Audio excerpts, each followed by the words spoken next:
Hello, guys. Welcome back to the Big Screen Show. My name is Victor, I'm Alex. and we're back bringing you guys another movie review. This time, Silent Night. Our first Christmas movie. Oh, Yeah, first Christmas movie review. that's right. An action Christmas movie this time, made by the producers of John Wick. So I know that's right up your alley. Yep, and directed by John Woo. That's right. So, would you say you were excited for this one? That was actually I was a little bit excited because it has like Joel Kinnaman. I don't know how to pronounce his last name as like the main lead, and like John Woo, dude has like been like one of those legendary directors who's known for like his good action bits and things like that. Because because the movie Silent Night will actually be like my third John Woo film, and actually your second John Woo film because he directed like the black sheep of the Mission Impossible franchise, Mission Impossible 2, and then he also directed the John Travolta Nicolas Cage film Face Off. Okay, but yeah. So let's start off with some general thoughts. My general thoughts on this movie simply are that it was an okay movie. Not fantastic, not awful. Just kind of like middle of the road. Like I watched it. Probably wouldn't watch it again, but didn't necessarily hate my time while watching it. It definitely had some really good action in it. But I feel like the plot itself, although straightforward and emotional, just kind of lacked the girth of plot, if that makes any sense at all. Because really, it's kind of difficult to make a movie where the dialogue is basically zero from your lead, and I feel like that in this movie hurts it, but it makes sense as well, obviously, because it is part of the plot, and I'm not mad about it. I just, let's just say, didn't enjoy it personally. But definitely some good action.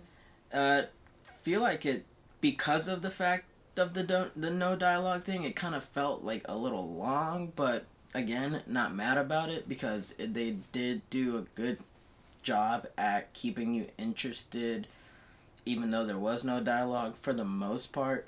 But overall for me, I have to give this movie a rating of 5 out of 10. Like I said, middle of the road, just kind of indifferent, if you will, not leaning towards one side or another. But what about you, Alex? How do you feel about this movie?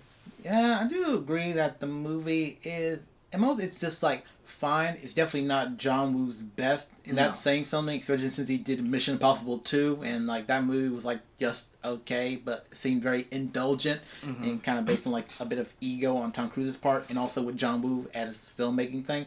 But the movie Silent Night itself, I think it had a fine type of story it was telling, because specifically with how Joel Kinnaman's character essentially was like couldn't speak after him getting shot, and kind of how the story follows that one is actually kind of intriguing because John Woo actually makes his character that probably like the most human type of action hero possible, where he's not perfect and not like just like this straight badass type of character, but even though the movie is pretty slow for even like mostly for the first part where it's kind of introducing Joel's character, but it do kind of makes you feel for him in a way. Definitely. And also kind of takes its time with him to really feel him.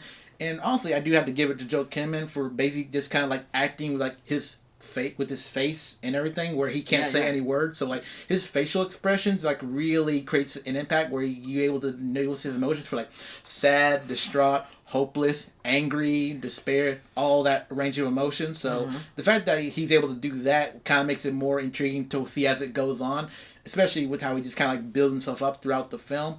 And of course, John Woo's action scenes still very, very good. Even has like his signature stuff with like the classic slow motion, which either feels necessary or unnecessary, but still has those very good easy to follow gunfights as well as the physical fight scenes in it, which is still like a major highlight, even though it does come like in like the third act, but it's still built up since we're still following Joel Kinnaman's character. But I do say the story is definitely lacking, where there's not much oomph or much motivation within like the first half, since we're still just kind of following him as he's sad and depressed. And the story involving like this other character played by Kid Cudi I mean, he definitely felt like a very unnecessary part of the film. Like, he doesn't really do that much leading up to the end, since there's not really any build up to what he does, except for like something that Joel's character did within the middle of the movie with a very good action fight scene, which I thought was very good, and also a good character moment for Joel's like action hero character, which we'll get into later. But I will say that even the ending part, for like the final stuff, it feels a little bit prolonged, where it kind of felt like it felt kind of dragged, that final moment, where it didn't feel very necessary. So Just kind of asking yourself, like, how's this not over yet? yeah, so like yeah, some good moments in there, but I feel like they probably kind of like prolonged it too much, where you're just kind of wondering like, is it over now, or like what's happening? So yeah, so movie definitely has good strong character performance by Joel Kinnaman, good action scenes, but like its plot is like pretty thin, and it's not much momentum, and there's still like the unnecessary character introduction for Kid Cudi character as a detective. That just seems like you just took him out, it probably would make things a little bit more seamless, and the movie probably would have been a little bit better in my opinion. So all in all, I give this movie about a 6 out of 10. Okay. All right. That's fair.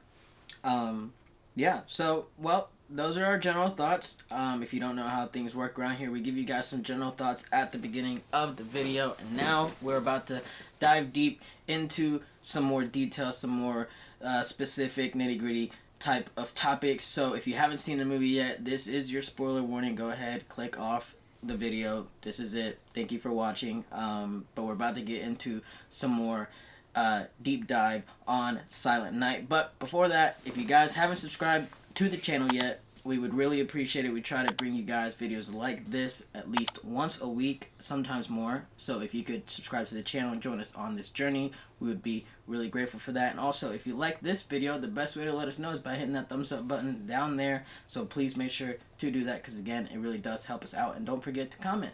Do you plan on seeing Silent Night? Do you not plan on seeing Silent Night? Have you seen it? Have you not seen it? Whatever it is, we want to know about it. We want to talk about it. So, with that being said, Alex, let's talk about it. The character, just like Kid Cudi's character, is like pointless.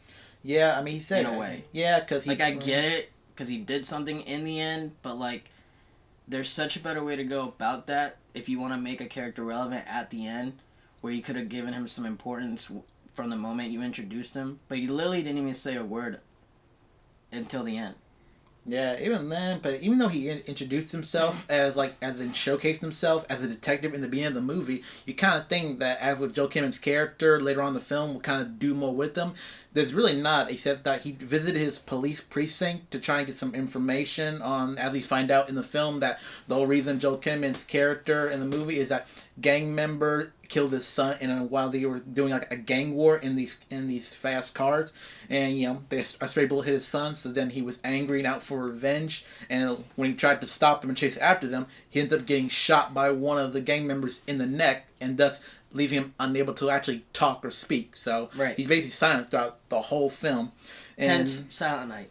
Yep. Anyways. But yeah, even then, basically we see Kid Cudi's detective character come in and just leave a card on a hospital bed on his tray, but like, and then that's it. Yeah, that's it. And then Joe Kinnaman's character goes to visit his precinct, but like doesn't really meet him or say anything. Eye contact. They made eye contact once, but that was after Joe Kinnaman's character left the station, after he was done taking pictures of these gang members that he was trying to find out later on to get revenge for.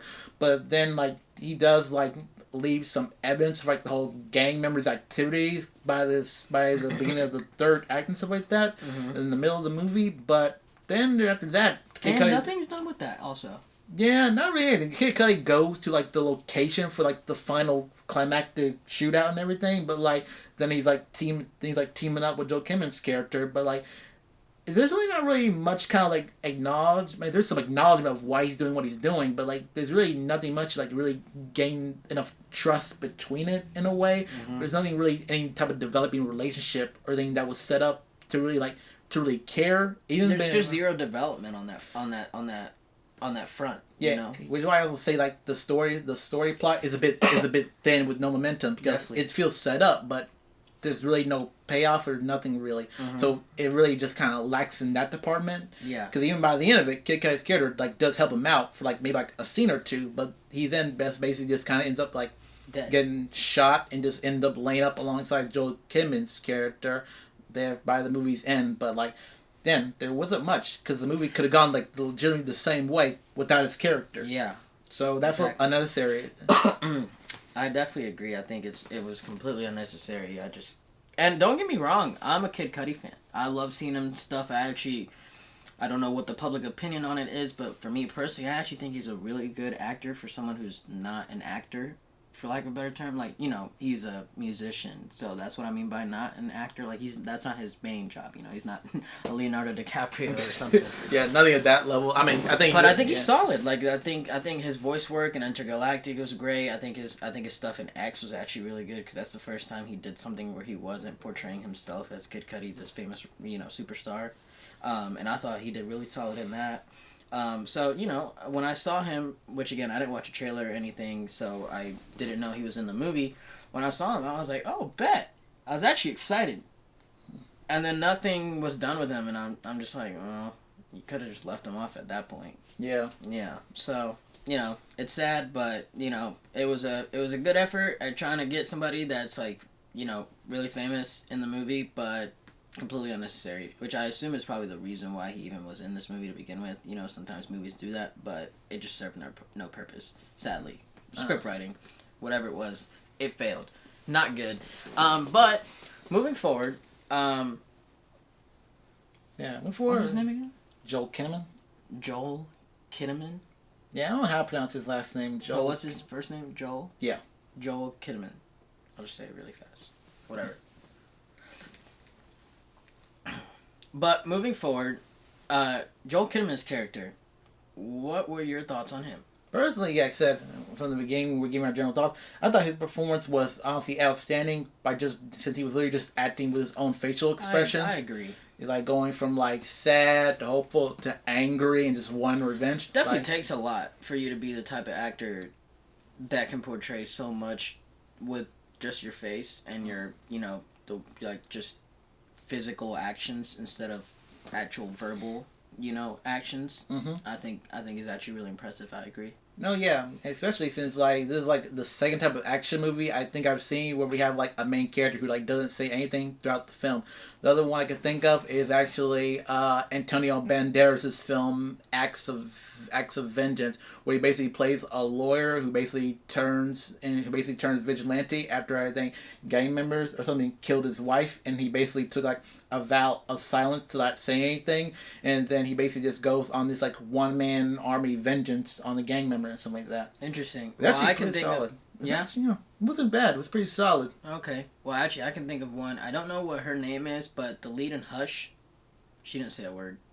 And that movie, I've always thought really highly of, especially in the horror space, because of how much she was I mean, you're literally getting chased down by a murderer, and you're mute. Oh, yeah, she's a deaf mute. She's a deaf mute. Yeah, she's deaf and she's mute. You're right. So it was a lot to portray physically and facially without saying a word. Especially when we got to see from her perspective, where there's like literally no sound as she's basically going from her perspective, as the killer's just kind of playing around, like playing with his food, just having fun, right? With disability. So that movie's really solid. So if you haven't seen those two movies, go check them out. But as you were saying, but yeah, I do like his performance to that. But I also like how this is kind of like a very like again we've done a whole action film where we have this like regular person or someone who like loses someone he loves and just turns like this like total badass. It's basically like one man army against like a bunch of bad guys. Mm-hmm. But this one, Joel Kinnaman's character seems like the most human compared to the rest. Like you know, like he's no John Wick, he's no Brian Mills, he's not even like he's like probably close to like Jennifer Garner's character from the 2018 film Peppermint, which I know you haven't seen, but for anyone who has seen that movie, you probably know what I'm talking about, why I'm going into this. But like, yeah, Joel Kinnaman's character is like he's pretty much just like really a regular human, because like even as he starts to get revenge, he literally has to like build himself up, and he basically just starts training himself using a punch, like a training dummy, as he tries to practice through online videos of like how to use knives, how to actually fight, and everything like that, like martial arts, and then actually going to like learn how to shoot a gun, learning how to like do like these stunt driving, precision driving, something like that. Mm-hmm. And but even then, he still makes a mistake because as he starts his mission, he basically tries to abduct a gang member, but he tries to interrogate from information. But he literally makes the mistake, and literally the guy is able to get a hold of like his knife to free himself, and then Joel's character literally has to fight him in his house. Yeah. That's like a huge major mistake, and like as he's fighting, he's still like again, he's trying to do what he was taught, but like this is like probably like the first time he's ever been in a fight, and he's still getting like really rough and bandaged up, and ends up injured. That carries throughout the whole film. But like he's like makes mistakes, he's having a hard time fighting, because again, he's only practiced on like a training dummy. He's never actually been in these fights where people are actually fighting back. So right. It's a challenge for him, but he's still he still gets the information and is able to take out the gang member, but. Even throughout the whole film, he's still just kind of learning as he goes along and still builds himself. But again, he got stabbed in the leg in the fight in his house. That still carries with him because he's limping as he's trying to get to like the main gang member that helped kill his son and everything, and that shot him in the neck. Because again, he still carries injuries throughout. Because again, he got shot in the chest, but again, he was wearing bulletproof.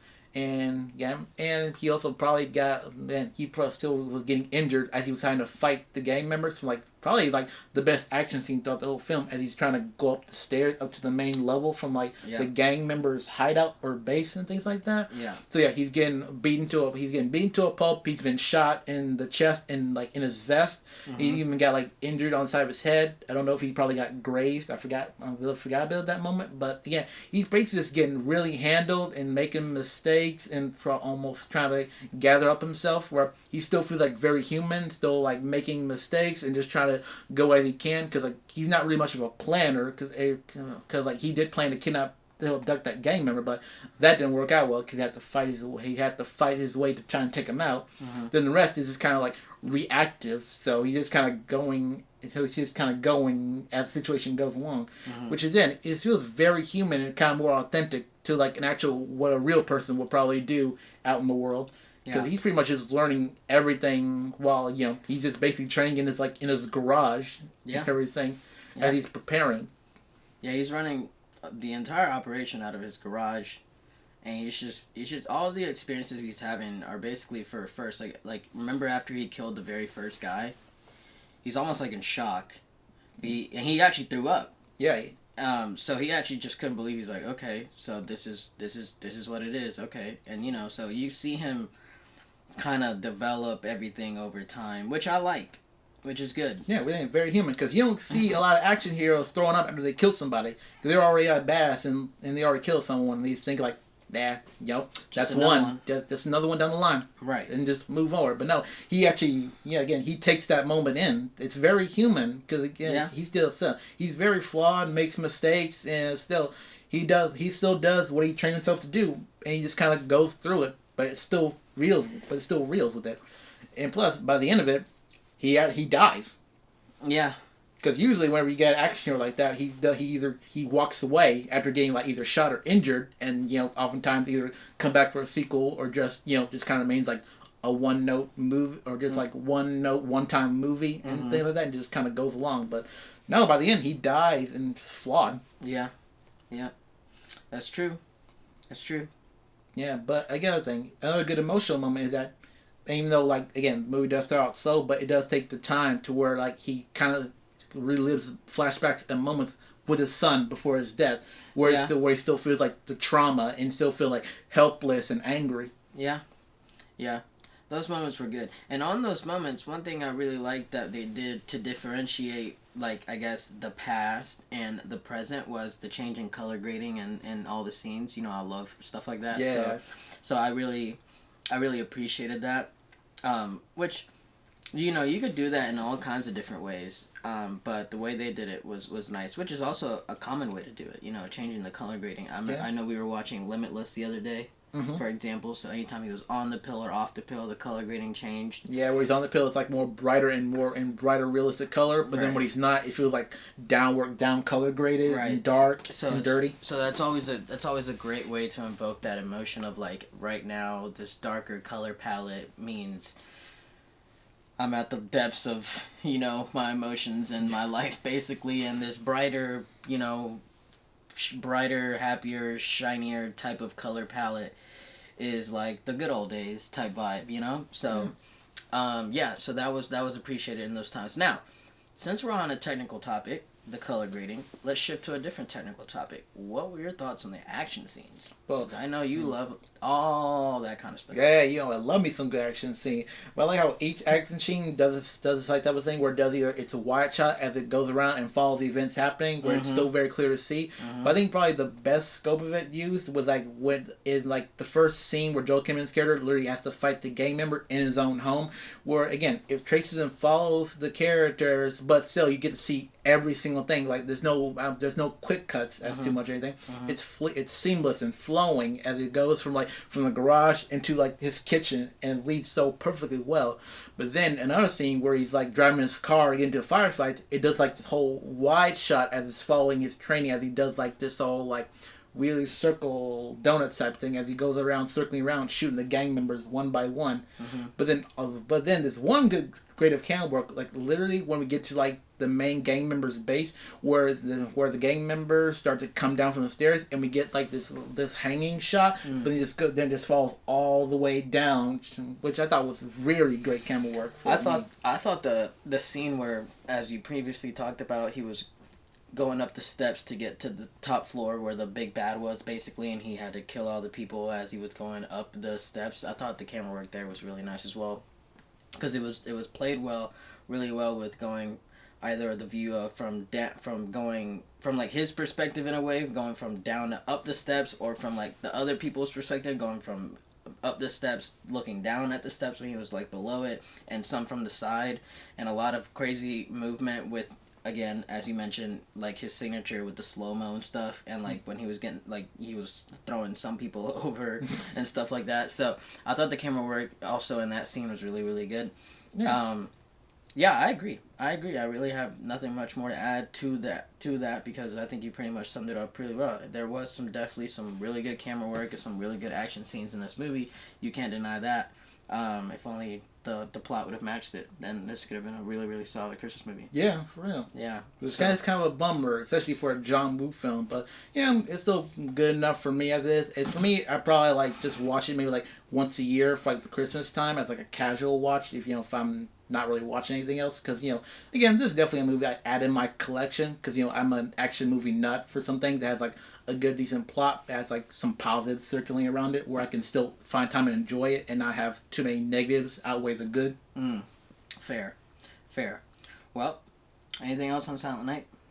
No, that's it. No, I think that's for me, bro. All right, well, that's gonna be it for us. This was our Silent Night review. If you haven't seen the movie yet, go watch it. Shoot, why not? It wasn't awful, so I don't think you'll necessarily hate your life while you're at the theater. If you're curious. And if you're curious enough, go watch it. If you haven't seen it yet, if you have seen it, whatever it is, let us know in the comments. We want to talk about it. But if you like videos like this, please make sure to subscribe to our channel, because we do try to bring you guys videos like this at least once a week. So subscribing and joining us on this journey really does help us out. And if you like this video, please make sure to let us know by hitting that thumbs up button down there, because again, it really does help us out.